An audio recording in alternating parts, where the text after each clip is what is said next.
నమస్తే. తెలంగాణలో ప్రస్తుతం 2 అంశాలు చాలా చర్చనీయాంశంగా మారినాయి. ఒకటి ఏదైతే బడ్జెట్‌కి సంబంధించి దళితులకు అన్యాయం జరిగింది అని చెప్పేసి ఒక అంశం అయితే, ఏదైతే కేసీఆర్‌కి సంబంధించి సిట్ విచారణ రెండో అంశం. ప్రస్తుతం మనతో మాట్లాడడానికి ఖైరతాబాద్ డీసీసీ అధ్యక్షుడు మూత రోహిత్ మనతో ఉన్నారు. వారిని అడిగి మరిన్ని తెలుసుకుందాం.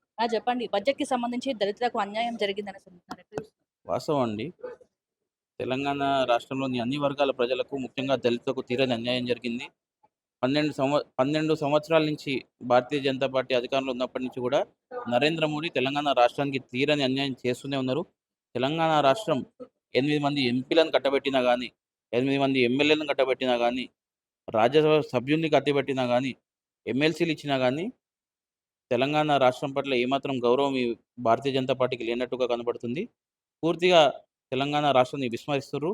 కాబట్టి ప్రజలు గూడా ఇప్పుడున్న మున్సిపల్ ఎన్నికల్లో వారికి గుండు సున్నా ఇచ్చి, రానున్న రోజుల్లో గూడా తెలంగాణ రాష్ట్రంలో భారతీయ జనతా పార్టీకి నామరూపాలు లేకుండా చేస్తేనే వీరికి బుద్ధొస్తది. కాబట్టి ప్రజలు గూడా అన్నీ గమనిస్తున్నారు. భారతీయ జనతా పార్టీ ఏ విధంగా అయితే తెలంగాణ రాష్ట్రాన్ని మోసం చేస్తుందో, ముఖ్యంగా దళితులను మోసం చేస్తుందో ప్రతి ఒక్కరు గూడా గమనిస్తున్నారు. కాబట్టి రానున్న రోజుల్లో బుద్ధి చెప్తారు. ముఖ్యంగా బడ్జెట్ విషయంలో ఇట్లా అన్యాయం జరగడానికి కారణం ఏందంట? చెప్తున్నా గదండీ! ఇప్పుడు భారతీయ జనతా పార్టీ ఈ దేశ ప్రజల కోసం పనిచేస్తలేదు.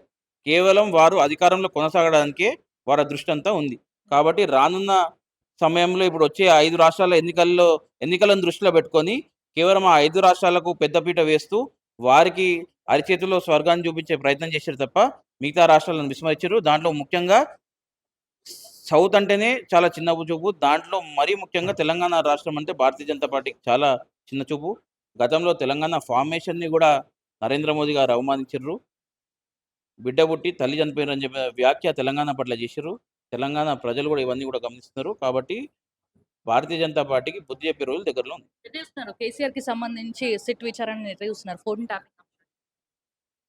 ఇప్పుడు కేసీఆర్ గారు చేసినటువంటి నేరాలన్నీ మెల్లమెల్లగా బయటపడుతున్నాయి.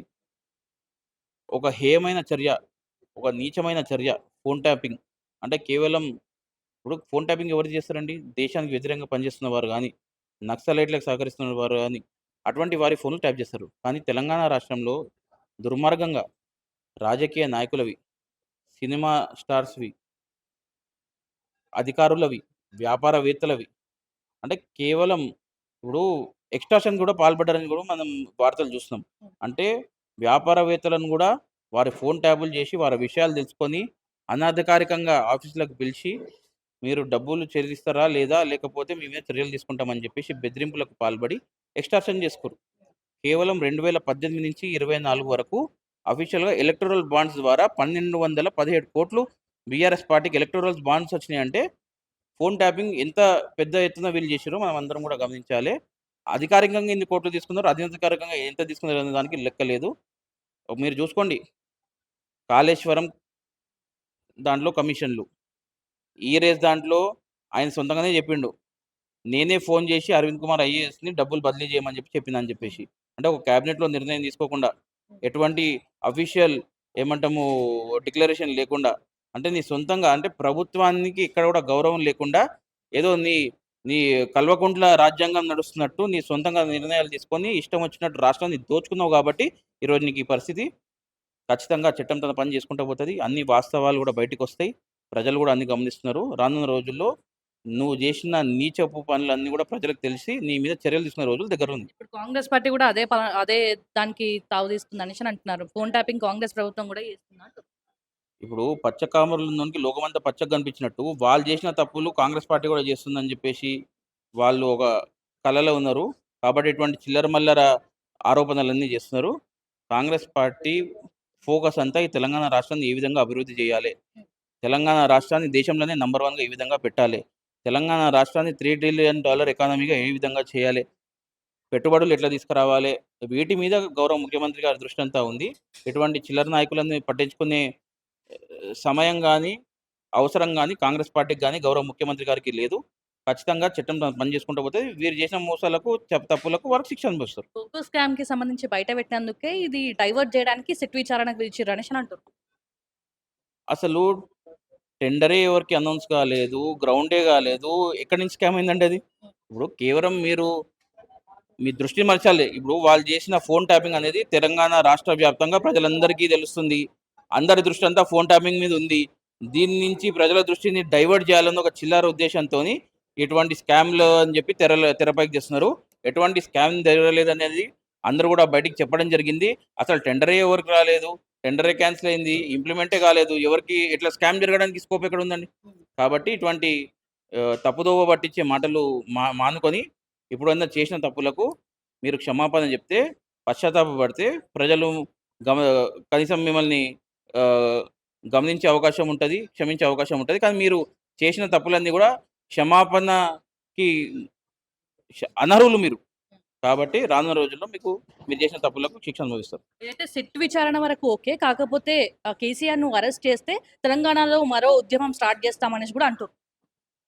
కాదండి. కేసీఆర్ గారు తెలంగాణ రాష్ట్రం కోసం ఏమన్నా అలుపెరగని పోరాటం చేసి అరెస్ట్ అయితుండ్రా? లేదా తెలంగాణను తీసుకురానికి. కేసీఆర్ ఇప్పుడు జరుగుతుంది దేని విషయంలో? నువ్వు తెలంగాణ రాష్ట్రానికి 10 ఏళ్ళు ముఖ్యమంత్రి చేసేసినావు. నీకు ప్రజలు ఎవరికి ఇవ్వని మంచి అవకాశం ఇచ్చిండ్రు. నువ్వు ఇప్పుడు సరే తెలంగాణ ఉద్యమంలో ఎవరెవరు పాల్గొన్నారనేది రాష్ట్ర ప్రజలందరికీ కూడా తెలుసు. కేసీఆర్ గారు కూడా పాల్గొన్నారు. కేసీఆర్ గారితో సకల జనులు కూడా పాల్గొన్నారు. కాంగ్రెస్ పార్టీకి ఎంత పెద్ద శ్రేయస్సు దీంట్లో దక్కుతుందో తెలుసు. సోనియా గాంధీ గారు లేకపోతే తెలంగాణ వచ్చేదే కాదని చెప్పేసి ఇదే కేసీఆర్ గారు on the floor of the house చెప్పిండ్రు. సో దానిలోకి మనం వెళ్ళనవసరం లేదు. నీకు 10 ఏళ్ళు అధికారం ఇచ్చిర్రు తెలంగాణ ప్రజలు. ఇచ్చినప్పుడు నువ్వు ఏం చేసినావు అనేది కదా విషయం. నువ్వు తెలంగాణ ప్రభుత్వానికి నువ్వు అభివృద్ధి చేయకుండా నువ్వు దోచుకోనికి 10 ఏళ్ళు వాడుకొని అవన్నీ ఇప్పుడు బయటపడుతుంటే నువ్వు మళ్ళీ అరెస్ట్ చేస్తే మేము ఉద్యమం చేస్తామంటే దొంగతనం చేసినోడిని నువ్వు అరెస్ట్ చేయకుండా నువ్వు దొంగని జైల్లో పెట్టకుండా బయటకు వదులుకుంటారంటే అంటే తెలంగాణ రాష్ట్రం మొత్తానికి అంబేద్కర్ గారి రాజ్యాంగము ఉట్టి కేసీఆర్ గారికి కల్వకుంట్ల రాజ్యాంగం ఏమన్నా అమలవుతుందా మీరు చెప్పండి. సో ఆయన కూడా అందరిలాగా ఒక పౌరుడు. ఆయన తప్పు చేస్తే కూడా తప్పకుండా శిక్ష పడుతుంది. దానికి మేము ఉద్యమాలు చేస్తాము ఇంకేమని చేస్తామంటే ప్రజలు గమనిస్తున్నారు అన్ని. ఇప్పుడు కేసీఆర్ ఏదో మంచి చేసినప్పుడు మీరేమైనా చెప్తే ప్రజలు కూడా హర్షిస్తారు. కానీ ఇటువంటి నీచ పనులు చేసినప్పుడు మేము ఉద్యమాలు చేస్తామంటే ప్రజలు కూడా అన్ని గమనిస్తున్నారు. ఆల్రెడీ ప్రతిపక్షంలో ఉన్నారు. ఇంకా నామరూపాలు లేకుండా పోతారు. నిన్న కూడా ఏదైతే ర్యాలీగా రావడమే జరిగింది. బ్లాక్ బెలూన్స్‌కి సంబంధించి ఎగిరేయడం కావచ్చు, ఇంకా చెప్పుతో కొట్టిన పరిస్థితి కూడా మనం చూసినాం. దిష్టి బొమ్మను దహనం చేయడం. దీన్ని ఎట్లా చూస్తున్నారు? ఇది కేటీఆర్ గారి అహంకారానికి ప్రతీక. ఆయన అహంకారానికి, అహంభావానికి అవధులు లేకుండా పోతుంది. హద్దులు లేకుండా పోతుంది. ఇష్టం వచ్చినట్టు వ్యవహరిస్తున్నారు. ప్రతిపక్ష గవర్నమెంట్‌లో ఉన్న మంత్రుల మీద గాని, ముఖ్యమంత్రి గారి మీద గాని ఇష్టానుసారం మాట్లాడుతున్నారు. అంటే కేవలం ఓర్చుకోలేకపోతున్నారు. అధికారం కోల్పోయినాము. ఈరోజు మేము చేసిన తప్పులన్నీ బయటపడుతున్నాయి అన్న విషయాన్ని వాళ్ళు ఓర్చుకోలేక ఇటువంటి వ్యాఖ్యలు చేస్తున్నారు.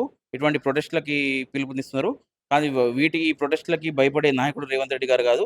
ఖచ్చితంగా ఎంత ప్రలోభపెట్టినా, ఎంత ప్రెషర్ టాక్టిక్స్ వాడినా గానీ ఖచ్చితంగా తెలంగాణ ప్రభుత్వం విచారణ చాలా క్లియర్‌గా జరుగుతది. ఖచ్చితంగా వాళ్ళు చేసిన తప్పులన్నీ కూడా బయటపడతాయి. 6 గ్యారెంటీలు 420 హామీలు అమలు చేయలేరు కాబట్టి ప్రజలని మల్పించడానికి ఎలక్షన్స్ టైమ్‌లో ఇవన్నీ డ్రామా ప్లే చేస్తుర్రు అంటుర్రు.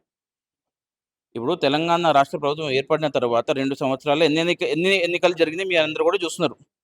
రేవంత్ రెడ్డి గారు ఒక్కొక్క హామీని ఏ విధంగా అమలు పరుస్తున్నారు, ఎటువంటి సంక్షేమ పథకాలు అందిస్తున్నారు, ఇవన్నీ చూసి కదా ప్రజలు కాంగ్రెస్ పార్టీకి పట్టం కడుతున్నారు. మిమ్మల్ని ఓడగొడుతున్నారు అంటే ఏంది? మీరు చేస్తున్న ప్రొపగండా ప్రజలు నమ్మతలేరు కాబట్టే మిమ్మల్ని ఓడగొడుతున్నారు ప్రతి ఎలక్షన్‌లో కూడా. నువ్వు ఇంకా సిగ్గు తెచ్చుకోకుండా అమలైతలేవు అది ఇది అని చెప్పేసి ఇష్టం వచ్చినట్టు మాట్లాడితే అది నీ విజ్ఞతకే వదిలేస్తున్నా. ప్రజలందరూ కూడా చాలా సంతోషంగా ఉన్నారు. రేవంత్ రెడ్డి గారు ఒక్కొక్క హామీని ఇంప్లిమెంట్ చేస్తున్నారు. మాకు మంచి జరుగుతుందని ప్రజలందరూ విశ్వసిస్తున్నారు కాబట్టే రానున్న రోజుల్లో మిగతా హామీలు కూడా నెరవేరుస్తారని ప్రజలకు ఒక నమ్మకం ఉంది కాబట్టే ఈరోజు కాంగ్రెస్ పార్టీకి పట్టం కడుతున్నారు. రేవంత్ రెడ్డికి పాలన చేయనీకి వస్తలే తప్పకుండా మంచిదనేసి అంటుండు కేటీఆర్. అంటే ఇప్పుడు వాళ్ళ లెక్క దోచుకుంటే, ఫోన్ ట్యాపింగ్‌లు చేస్తే, కమిషన్‌లు దొబ్బుకుంటే పరిపాలన వచ్చినట్టు. నిస్వార్థంగా ప్రజల కోసం పనిచేస్తే, ఇచ్చిన హామీలను నెరవేరుస్తుంటే పరిపాలన రానట్టు. ఈరోజు కేటీఆర్ ఇంత పెద్ద మొనగాడని చెప్పుకుండండి. 10 సంవత్సరాలు అధికారంలో ఉన్నారు. డావోస్ నుంచి వాళ్ళు ఎన్ని పెట్టుబడులు తెచ్చిర్రు? మీకన్నా తెలిసి ఉండాలి కదా! 10 సంవత్సరాలలో కేవలం 25,000 పెట్టుబడులు తీసుకొచ్చిర్రు. డల్లాస్ గాని ఇవన్నీ. మరి ఇప్పుడు బీఆర్ఎస్ పార్టీ అధికారంలో ఉన్నప్పుడు ఈయన ముఖ్యమంత్రి కూడా కాదు కదా! అప్పుడు కేసీఆర్ ముఖ్యమంత్రి. మరి ఈయన ఎందుకు పోయిండండి? ఈయన కూడా టైం పాస్ చేయనీకి పోయిండా? ఈయన అమెరికా పోలేదా? ఈయన డావోస్‌కి పోలేదా? ఈయన కూడా తిరిగిండు కదా! ఒక తేడా ఏందంటే ఈయన తిరిగిండు, పెట్టుబడులు తేలే. ముఖ్యమంత్రి గారు ఎక్కడెక్కడైతే పోతున్నారో పెట్టుబడులు తెస్తుండ్రు. ఈరోజు ఢిల్లీ ఉందండి. ఢిల్లీకి ఎందుకు పోతుండో అన్ని సార్లు పోతుండు 50 సార్లు 60 సార్లు అని చెప్పేసి ప్రెస్ మీట్లు పెట్టి మొత్తుకుంటా పోయిండు. కానీ ఇప్పుడు రిజల్ట్ చూసిండు కదా. నిన్న తెలంగాణ కోసము హైదరాబాద్ నుంచి బెంగళూరుకి, హైదరాబాద్ నుంచి పూణేకి, హైదరాబాద్ నుంచి చెన్నైకి హై స్పీడ్ రైల్స్ డిక్లేర్ అయినాయి. ఇవన్నీ ఏ విధంగా వస్తాయండి? అంటే ముఖ్యమంత్రి గారు ఢిల్లీ పోయి అక్కడ ఉన్న కేంద్ర మంత్రులతో మాట్లాడకుండానే అన్ని వచ్చేస్తాయా? ఇప్పుడు తెలంగాణ రాష్ట్రం కోసము, తెలంగాణ రాష్ట్ర అభివృద్ధి కోసము ఢిల్లీకి వెళ్ళాల్సి వస్తుంది, ప్రధానమంత్రి గారిని కలవాల్సి వస్తుంది, మంత్రులను కలవాల్సి వస్తుంది. తెలంగాణ రాష్ట్రం గురించి వ్యక్తిగతంగా మాకేం అవసరం అండి? సో ఇన్ని చేస్తుంటే ఓర్చుకోలేక కేవలం అడ్డం పొడుగు విమర్శలు, పసలేని మాటలు, చిల్లర మాటలు, అతని భాష చూడండి ఎంత నీచాతి నీచంగా మాట్లాడుతుండో. అంటే అదంతా ఫ్రస్ట్రేషన్. మేము చేయలేకపోయినాము, రేవంత్ రెడ్డి గారు వచ్చిన 2 సంవత్సరాలనే ఇంత అభివృద్ధి చేస్తుండు అని ఈ అభివృద్ధిని చూసి ఓర్చుకోలేక ఫ్రస్ట్రేషన్ మాటలు ఇవన్నీ. అంటే ఒక సీఎం పదవిలో ఉండి రేవంత్ రెడ్డి ఇట్లా మాట్లాడొచ్చా అని కూడా అడుగుతున్నారు. ఇప్పుడు మీకు వచ్చిన భాషలో మీకు సమాధానం చెప్పేంత వరకు మీకు అర్థం కాదు కదండి. ఇప్పుడు కేటీఆర్ ఇంత చిల్లరగా ఇంత నీచంగా మాట్లాడినప్పుడు కేటీఆర్కి అర్థమయ్యే భాషలో సమాధానం చెప్తేనే కేటీఆర్కి అర్థమవుతుంది. ఇప్పుడు మేము మా పని చేసుకుంటా మంచిగా మాట్లాడుతుంటే కేటీఆర్కి అర్థమవుతలేదు, ఇంకా రెచ్చిపోతున్నాడు. కాబట్టి ఆయనకు అర్థమయ్యే భాషలోనే మా సమాధానం కూడా ఉంటుంది. కుక్క కాటుకు చెప్పు దెబ్బ అనే విధంగా మా సమాధానం ఉంటుంది. ఫైనల్ క్వశ్చన్, కౌశిక్ రెడ్డి విషయం ఎట్లా చూస్తున్నారు? ఆయన మాట్లాడడం జరిగింది, తర్వాత కూడా క్షమాపణ కూడా చెప్పడం జరిగింది. సో దాన్ని ఎట్లా చూస్తున్నారు? కౌశిక్ రెడ్డి గురించి ఎంత తక్కువ మాట్లాడితే అంత మంచిదండి.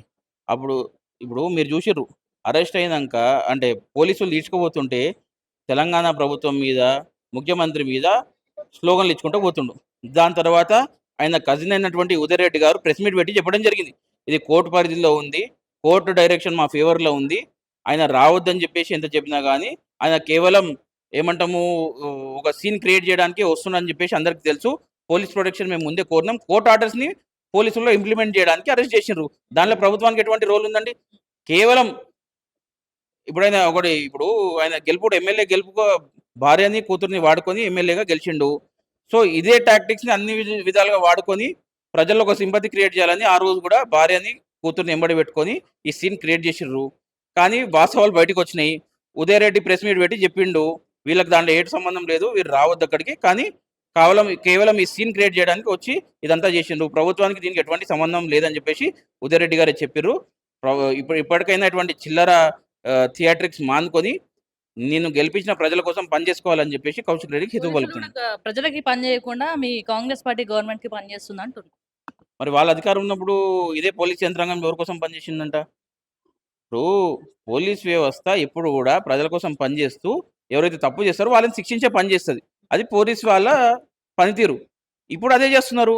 ఇప్పుడు వాళ్ళు చేసిన తప్పులన్నీ పోలీస్ వ్యవస్థ ద్వారా బయటపడుతుంటే ఓర్చుకోలేక కాంగ్రెస్ పార్టీ కోసం పనిచేస్తుంటే, ఇప్పుడు కాంగ్రెస్ పార్టీ వచ్చినాక పక్క రాష్ట్రాలకు వెళ్ళి అధికారులను తెచ్చి అయితే నియమించుకోలేదు కదా. ఇప్పుడు బీఆర్ఎస్ పార్టీ హయాంలో ఉన్నప్పుడు ఉన్నటువంటి అధికారులే సజ్జనార్ గారు అప్పుడు లేరా? ఉన్నారు కదండి. ఇప్పుడు వారి హయాంలో ఎటువంటి పోలీస్ అధికారులు ఉన్నారో ఇప్పుడు కూడా వాళ్ళే ఉన్నారు. వాళ్ళు చేసిన తప్పులన్నీ ఇప్పుడు కంప్లైంట్స్ వస్తేనే కదా వాళ్ళు విచారణ చేసిన తర్వాత అన్ని బయటపడుతున్నాయి. నువ్వు దాని మీద ఓడ్చుకోలేక నువ్వు చేసిన తప్పులను బయటపడుతున్నాయి, నువ్వు పోలీస్ వ్యవస్థ మీద బట్టగలిసి మీదేస్తా అంటే ప్రజలు కూడా చూస్తున్నారు. పోలీసులు నిస్వార్థంగా వాళ్ళ పని వాళ్ళు చేసుకుంటూ పోతున్నారు, చట్టం తన పని చేసుకుంటూ పోతుంది. నువ్వు అది ఓడ్చుకోలేక ఇటువంటి చిల్లర ఆరోపణలు చేస్తా అంటే చూసి నమ్మే వాళ్ళు ఎవరు లేరు. ప్రజలు కూడా చాలా విజ్ఞులు. ఎట్లా ఉండబోతుంది అన్న ఇప్పుడు వచ్చే మున్సిపల్ ఎలక్షన్స్? మీరు చూసారు, తెలంగాణలో కాంగ్రెస్ పార్టీ అధికారంలో వచ్చినప్పటికీ ప్రతి ఎలక్షన్ కూడా కాంగ్రెస్ పార్టీకి పెద్ద ఎత్తున పట్టం కట్టారు. రానున్న మున్సిపల్ ఎలక్షన్లో కూడా ఖచ్చితంగా కాంగ్రెస్ పార్టీ వన్ సైడ్ విజయం సాధించబోతుంది. ప్రజలకి గౌరవ ముఖ్యమంత్రి గారి పరిపాలన మీద పూర్తి నమ్మకం ఉంది. ఆ నమ్మకమే ఓట్ల రూపంలో కాంగ్రెస్ పార్టీకి పెద్ద ఎత్తున విజయం సాధించబెట్టబోతుంది. ధన్యవాదాలు. అది చూస్తారు కదా, ఏదేమైనా కూడా ఇప్పుడు వచ్చే మున్సిపల్ ఎలక్షన్స్ లో కావచ్చు, ఇప్పుడు వచ్చే ఎలక్షన్స్ లో కావచ్చు, ఖచ్చితంగా కాంగ్రెస్ పార్టీకే ప్రజలు పట్టం కట్టబోతున్నారని చెప్పేసి మూతా రోహిత్ చెప్పే ప్రయత్నం చేస్తారు.